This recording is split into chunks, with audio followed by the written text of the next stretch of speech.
લખપતના નવાનગરમાં ખુલ્લા બોરવેલના ખાડા બન્યા પશુઓ માટે જીવલેણ માલધારીઓમાં રોષ. લખપત તાલુકાના નવાનગર ગામમાં ખાનગી કંપનીઓની ગંભીર લાપરવાહી સામે આવી છે.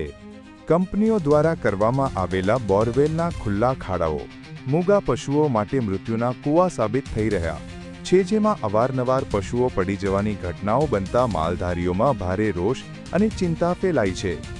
નવાનગર પંથકમાં વિવિધ ખાનગી કંપનીઓ દ્વારા પ્રોજેક્ટ્સ કે સર્વેના કામો અર્થે મોટા પાયે બોરવેલ કરવામાં આવ્યા છે, પરંતુ કામ પૂર્ણ થયા બાદ અથવા ઉપયોગ વગરના આ બોરવેલના ખાડાઓને ખુલ્લા જ છોડી દેવામાં આવ્યા છે.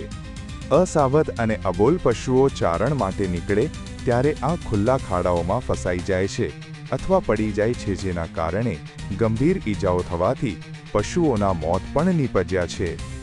માલધારી સમાજ અને સ્થાનિક અગ્રણીઓએ આક્રોશ વ્યક્ત કરતા જણાવ્યું હતું કે અમારું પશુધન જ અમારી આજીવિકા છે. આ ખાનગી કંપનીઓની બેદરકારીના કારણે અમારે રોજ મૂગા જીવોના ભોગ આપવા પડે તેવી સ્થિતિ સર્જાઈ છે.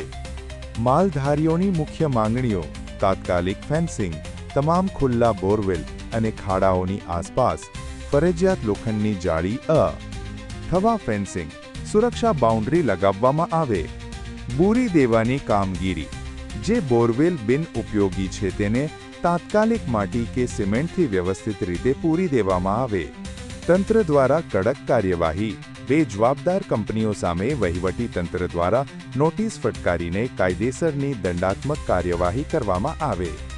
જો વહીવટી તંત્ર અને સંબંધિત કંપનીઓ દ્વારા આ બાબતે વહેલી તકે કોઈ નક્કર પગલાં લેવામાં નહીં આવે તો માલધારીઓ દ્વારા આગામી દિવસોમાં ગાંધી ચિંધ્યા માર્ગે ઉગ્ર આંદોલન કરવાની ચીમકી પણ ઉચ્ચારવામાં આવી છે. Khalifa Parvez Hussain Latif, Need 24 news Kutch. Daily news update માટે નીડ 24 ને સબસ્ક્રાઇબ કરો.